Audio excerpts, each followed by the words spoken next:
Good afternoon, Michael. Good afternoon, everybody tuning in. Good afternoon, John. How are you doing? I'm fine, thanks. Splendid.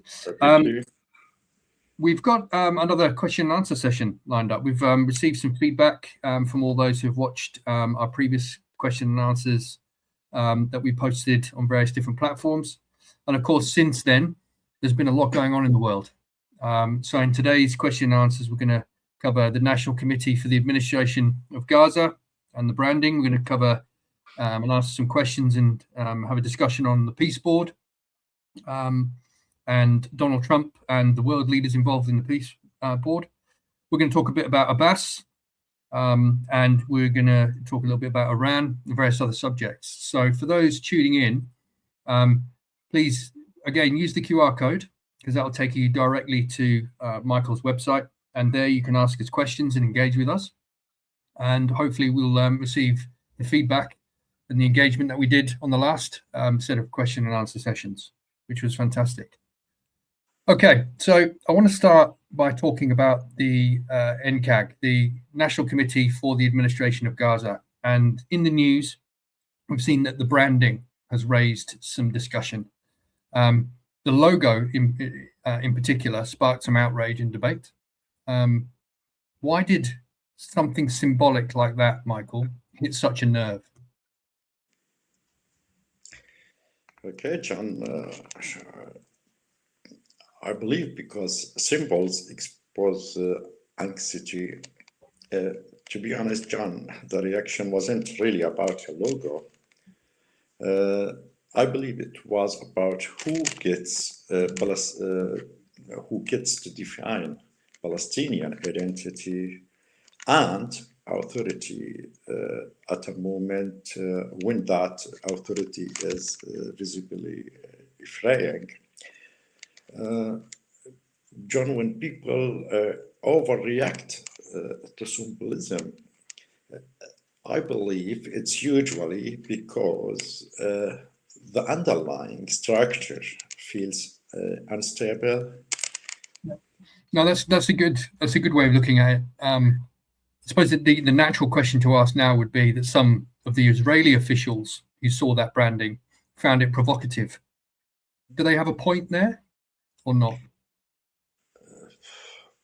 Yeah, provocative only if you are uncomfortable with Palestinians organizing themselves seriously, John.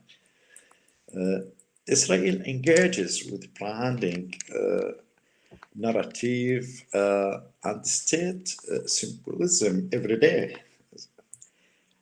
I believe, John, the discomfort comes from Palestinians doing the same without asking permission. Yeah, and that does say something about leadership as well, which is the next question, which is related to this, but we can probably expand on a little bit more. The controversy around revealing this logo, what does that say to you about Palestinian leadership right now? Well, that there is a vacuum. When there is clear, trusted leadership, symbols don't cause panic, though. When leadership is brittle, if the traffic becomes a battlefield. Yeah, a battlefield, yeah, you're absolutely right. And talking about battlefields, that's probably the next thing which, again, naturally we can lead on to and talk about the Peace Board, because obviously leadership is entwined within how this Peace Board is going to take shape and hopefully impact for the better what's trying to be achieved in Palestine and the region. So Donald Trump obviously met with the world leaders. We've got good coverage of the signing of the world leaders agreeing to be a part of that Peace Board, the likes of Tony Blair and other world leaders. What do you think the global community should think about when it comes to the Peace Board? Should Palestinians in particular, let's focus in on Palestinians, should they take this seriously from your perspective? Of course, John, it's a serious. They should take the signal seriously, not teacher. The idea reflects a growing international frustration with endless processes and no delivery. But John, let's be clear on that point. But any structure that excludes Palestinians as an equal partner will fail quickly. Yeah, absolutely agree. Yeah, and we've already heard about the different tiers in this peace board structure and where Palestinian leadership may fit and how that will work. So when it comes to what's been broadcast in the news and what the global community understands about the purpose of this peace board, is this just rhetoric? Is this election noise, or is it a real plan? John, I believe it's both. It's both. But we know that Trump operates in headlines, John. But behind that is a real shift.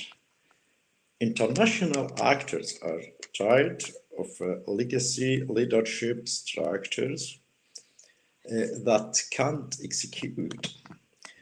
The part shouldn't be ignored. No, that's a good point. And when it comes to the actual makeup of this peace board, a lot of international powerhouses involved in creating this structure for good. But what are your thoughts on, is this going to undermine Palestinian sovereignty? I believe only if the Palestinians allow others to speak for them instead of with them. Sovereignty today isn't just declared. It's demonstrated through competence, governance, and credibility. So talking about governance and credibility, let's move on to Abbas. I said we're going to talk a little bit about him, and it seems like the right appropriate point to bring that up. He's still in office, so there's consistency there. He's still in office after nearly 2 decades. How is that, do you think, being viewed internationally? They're still in office, yes. I agree with you, John. They are illegal. They failed for years to make new elections. Anyway, with fatigue, right, John? There is respect for continuity, but very little confidence in renewal. International partners, John, don't see succession planning. They see institutional stagnation.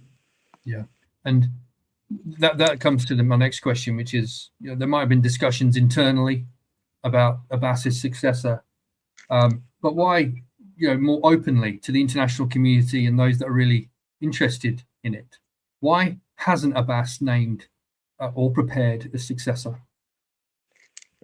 I believe it's like other regimes, because system built around individuals struggle to imagine life behind them. There is not anchor to Palestine, but it's particularly damaging here. Yeah, no, I agree on that. And is the absence of elections the core problem from your perspective, or is it something more? It's a symptom, John, not the disease. The deeper issue is governance capacity.